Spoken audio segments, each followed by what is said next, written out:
Welcome into Believe in Commanders podcast. Scott Jackson and Anthony Armstrong with you after, let's be real, a disastrous Monday Night Football game. Part of the Believe Network. We are brought to you by FanDuel.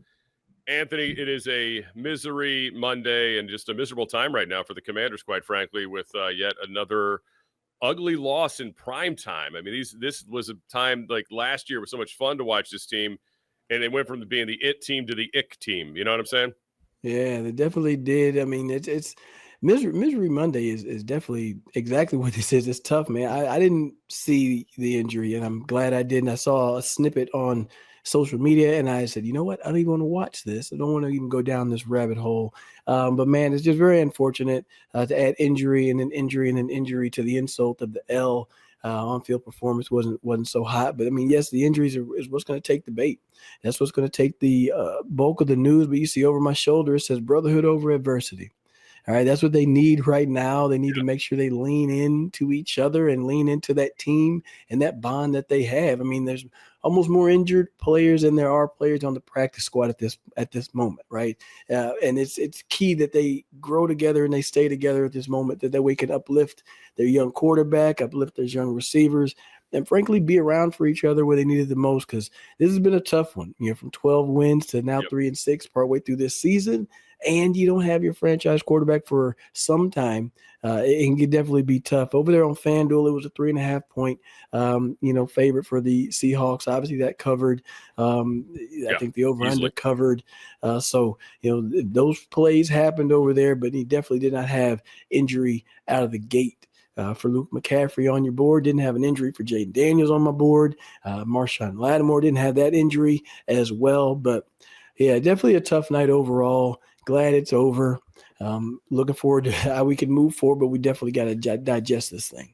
Yeah, I mean, look, you can't call a timeout in the season. You got to keep playing these games, even though you're a little bit more than halfway through now, and it's a gauntlet. As we know, they have, and I'm sure the NFL's like, oh crap, what do we get ourselves into?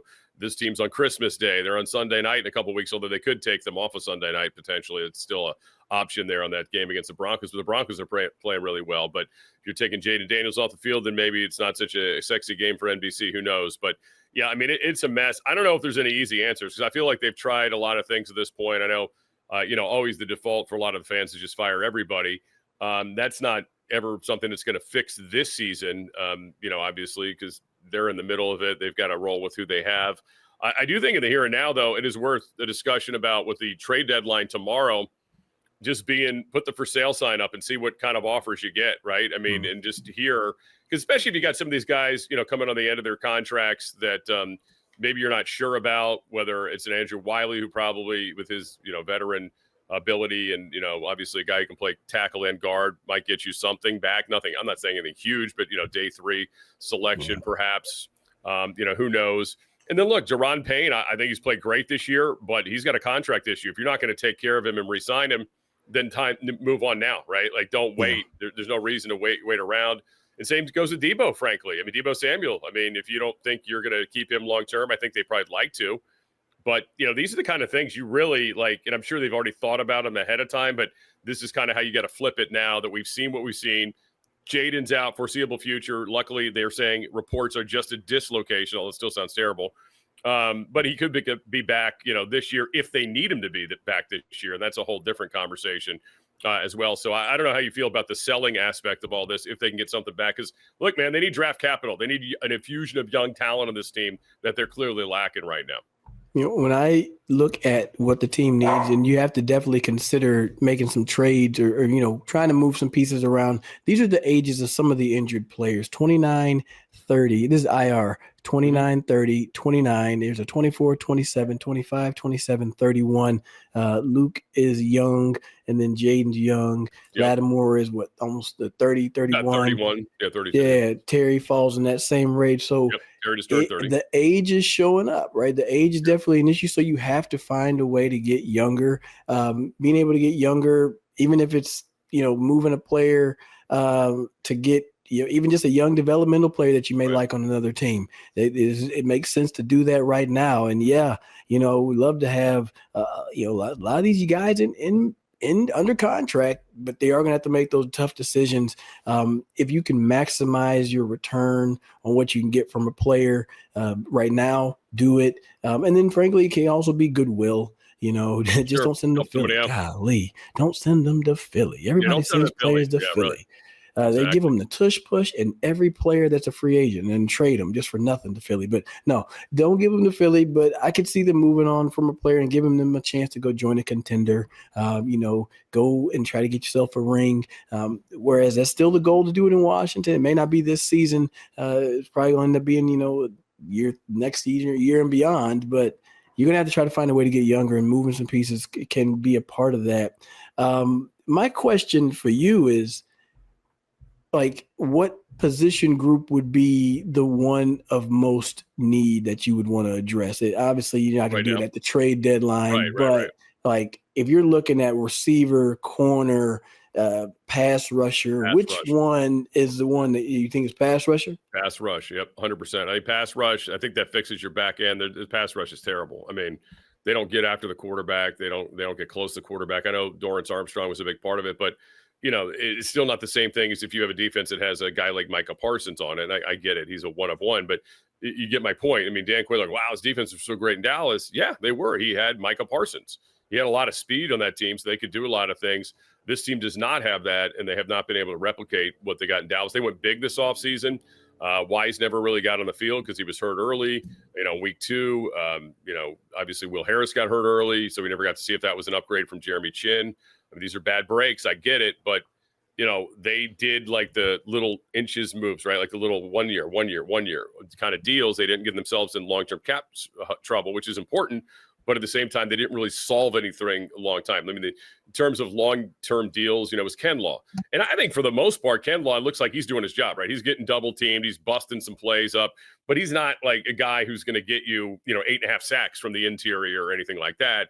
He's more of a run stuffer, and he's probably highlighted better if, you've got better guys behind him or next to him as well, and better ends, which they don't have. So I just think it's just one of those things where, they can't solve what the issues. You can obviously evaluate Jordan McGee. You can evaluate, Tyler Owens and these guys who have been getting a little bit more on the field.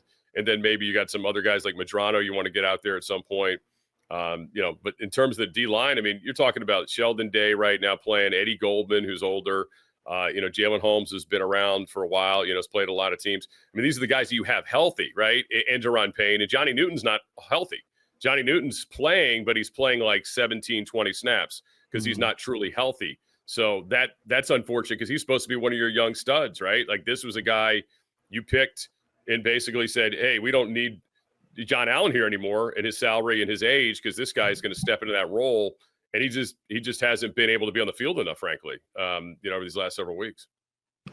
That's definitely been a player that I wanted to see him make a big jump, and you see Eddie Goldman kind of come in. It's tough to evaluate.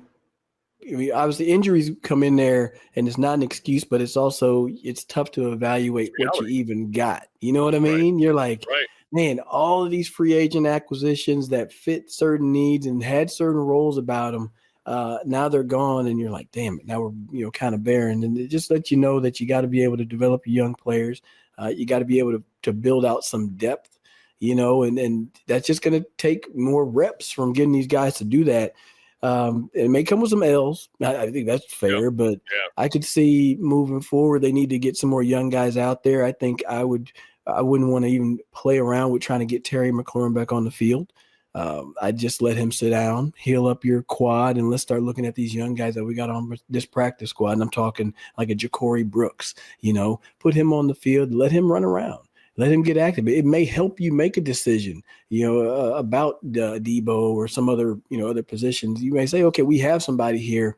I'd rather see them compete now against Patrick Surtain, against the Detroit Lions, against, regular season competition, even deep in December when some of those teams are playing for playoff positioning and things of that nature. I want to see these young guys go out there and compete against that rather than try to make a decision based on what we're hearing that they're doing in shorts and t-shirts and OTAs. You know what I mean? Yeah. That's where I think your mindset changes as a front office, where yes, you still want to win. And I think the wins are the wins are beneficial because they help with the culture and they help get bad taste out of your mouth. Even the seasons I was in Washington where we were like 5 and forever, whenever you finally got one win, you're like, golly, okay, we can do this. Right? Yeah, we can win. Yeah, we're not going for a playoff game, but damn it, at least we stopped losing, and those things start to build some momentum. So getting a W is important, but I think developing players and understanding and actually seeing what you have for the future makes a lot of sense right here, Scott. Yeah. Believe in Commanders podcast. Scott Jackson, Anthony Armstrong, part of the Believe Network. We're brought to you by FanDuel. Speaking of FanDuel, they've got the Lions on the board right now. A big number, 8.5-point favorite over the Commanders for that Sunday afternoon game, the America game of the week at 4:25 on Sunday. That's not a big surprise. We're talking about, seeing, evaluating people and getting guys out there. It was frustrating last night because the game was so out of hand so quickly. You never really got to see what the wrinkles were. I mean, they kind of worked in. Finally, Jayden was under center a little bit. They run some toss plays to Krosky-Merritt, which was a decent wrinkle, but still not running the ball great. They don't really seem like they're interested in running the ball or trying to be persistent with it until, well, frankly, the game was over. Then they started pounding Rodriguez, and Rodriguez, of course, as he always does, ran through arm tackles, knocked some guys down, moved the pile. And again, I get it. Everybody loves Bill. There's nothing wrong with Bill. I'm not saying Bill needs to be off the team, but I do think the effectiveness of Bill was when he was the other guy after you hit him with a battering ram early with Chris Rodriguez. Then Bill came in and gave you that speed change up, and it really caused some problems for some teams. But again, these are just things at this point that I don't know if they really matter. Unless, somebody really just grabs Cliff's playbook and says, rips half the pass plays out of him and says, here, work on these, or Anthony Lynn takes over, seriously saying, hey, man, we're going to have to run the freaking ball to slow this thing down. We're getting our ass kicked, and you're dropping back our quarterback, and he's, you don't have a drop back system in place here that's great. You don't have guys getting open, so, and there's no check downs, it doesn't appear, or the quarterback's not seeing them. So, I mean, you're just getting you're just getting him hurt. So it doesn't make any sense. You're just going to get him hurt that way. And look, I hear you about Jayden. Like a part of me is like bubble wrap him, put him off the next year. But at some point, don't you need to see, if you could, even if it's 2 games, Debo, Terry, Jayden, fully healthy offensive line, if that's even possible at this point, right? Just to see what it would have looked like, because this is what you built for this year. And honestly, doesn't the quarterback at some point need to prove to you, hey, man, I've just had one of those years. I promise you this running into hits is over, right? Like, I know I ran into the knee thing, or, the groin thing, I probably should have got rid of the ball. Last night, I don't know if that's a preventable play, frankly. He's falling down. Everybody's instinct is to brace their fall. I don't know. Maybe throw it away earlier, I guess is the play, or slide earlier. I don't know. Anyway, but at some point, they do need to allow him to play and say, hey, dude, you got to protect yourself, man, because there's only so much we can do over here on the sidelines, for you. When you escape the pocket, you've got to figure out a way to make sure you're not putting yourself in harm's way. Yeah, you ain't lying, but I just feel like you can't. I don't think with good faith you can't put him back out there this season.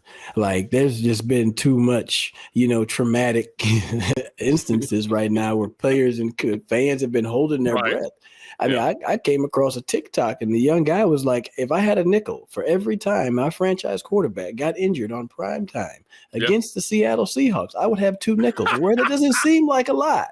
Right. Well, it's twice. Yeah. It's twice, but damn it, that is some traumatic shit. Well, I mean, again, this is an arm. He wasn't playing with a bulky knee brace on and dragging his leg like the other guy was, which was again 13 years ago. Different people, different owners. I mean, we gotta get past that, man. And I know that guy loves to play it up because he needs the attention and all that stuff. But it's ridiculous. I'm so over that conversation, man. I'm with Jayden's mom. Like, don't project that crap on my son. I'm with her, man. Stop it already. Facts. The difference between the two situations for me is this, guy, and I thought about it. It was the proximity that you are to the rest of the team. You see it over my shoulder, brotherhood over adversity. Yeah. This timing of this injury, week 9, he's going to be there. He's going to be in the locker room. It's not like it was previously where it was in the playoffs and you lose and everybody goes home. That can be tough. And my question would be, like, to Robert, like, was that difficult to have to go through the rehab process, not around your teammates. Yep. And I don't know, did anybody reach out and to connect with him?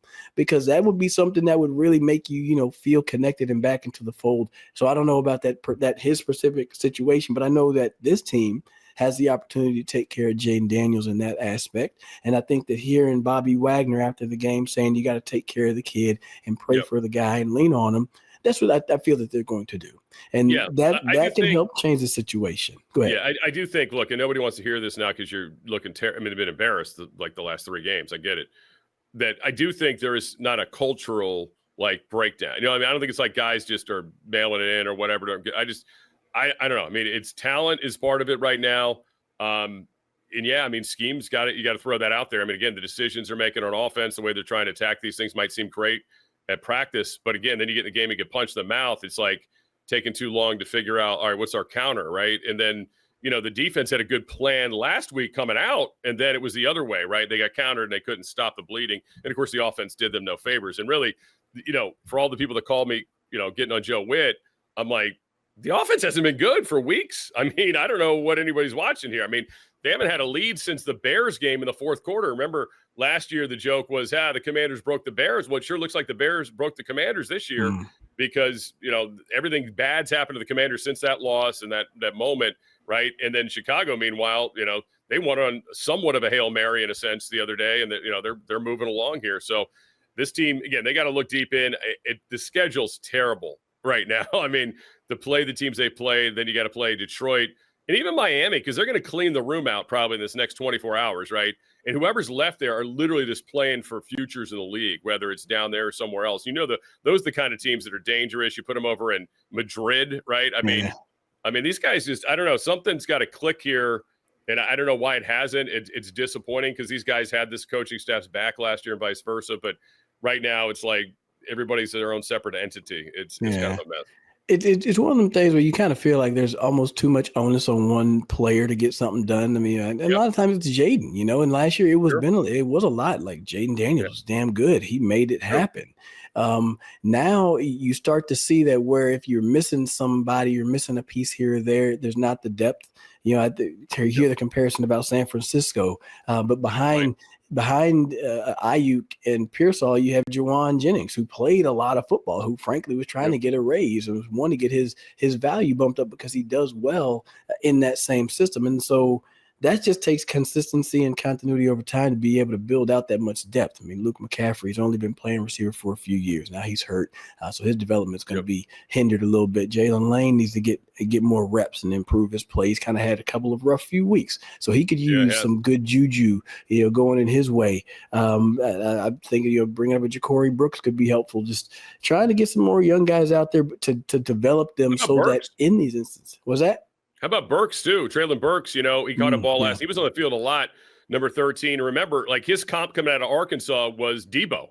He was like a Debo kind of player, run through you. So, again, like I mentioned earlier, I don't think they're going to do it necessarily, but if you did get a call about Debo, what would you do? Are you committed 100% that you're going to keep him and bring him back next year? Or would you say, well, for the right price, maybe not, and we'll see in the market. You can always bring him back for free. It was kind of weird, right? And free agency, but just saying that those are the possibilities there, and maybe he just doesn't even want to mess with that. I don't know. Those are obviously conversations him and Adam Peters and his agent would have to have. But I'd like to see Burks do more. Let's see what he can do. Can he really be that kind of player? He was a first-round draft pick, right? And it didn't work out. He's not the first-round draft pick not to work out, but sometimes you just need to change your scenery. I mean, from time to time, I see Jahan Dotson make plays in Philadelphia. It doesn't mean he's the guy that should have been picked in the first round, but he's a guy that can be a part of your receiving room. And they got to figure that out here with Burks. And as you mentioned, some of these other younger guys. And I still have good feelings for Jalen Lane, but yeah, man, you're right. It's been a tough couple of weeks. The special teams blunders kill you. Fumbling a kickoff, running one out at the 1 yard line, because you couldn't catch the ball. I mean, those are murderous. So yeah.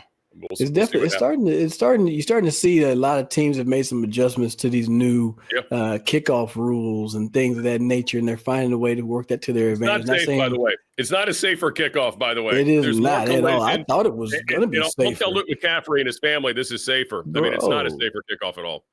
I mean, you think about it now, though, honestly, and this is a sidebar, but it's like it's Sure. a lot smarter to put these big defensive linemen on there. They don't have to run Doing. the extra 40 yards, right? And now it's going to be completely overwhelming. Now these big defensive linemen are like, damn it, I got to cover kickoff now? It's like, yeah. Maybe they have a weight class. Maybe that's the next move by the NFL, Anthony, to have a weight class. Guys your size could be out there, but nobody bigger than you. You know what I'm saying? I'm going to say this. Eliminate the tush push before you go and change this damn kickoff. That's what I say. Get rid of that damn tush push, man. At least these other teams were using other positions, other position players to do it. But eliminate the tush push first. All right. Well, Believe in Commanders podcast, part of the Believe Network. Later this week, we'll hopefully we'll know how many players are available. Next time we talk to you, we will preview the Lions. Been an interesting story. By the way, speaking of a team that has done a good job at times overcoming injuries, the Lions, they've had a lot of, again, on defense.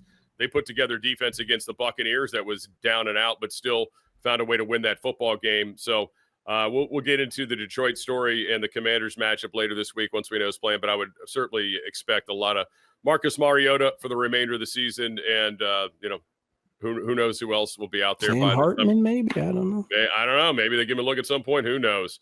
All right. For Anthony Armstrong, Scott Jackson, we're part of the Believe Network, brought to you by FanDuel. Until next time, everybody have a great week.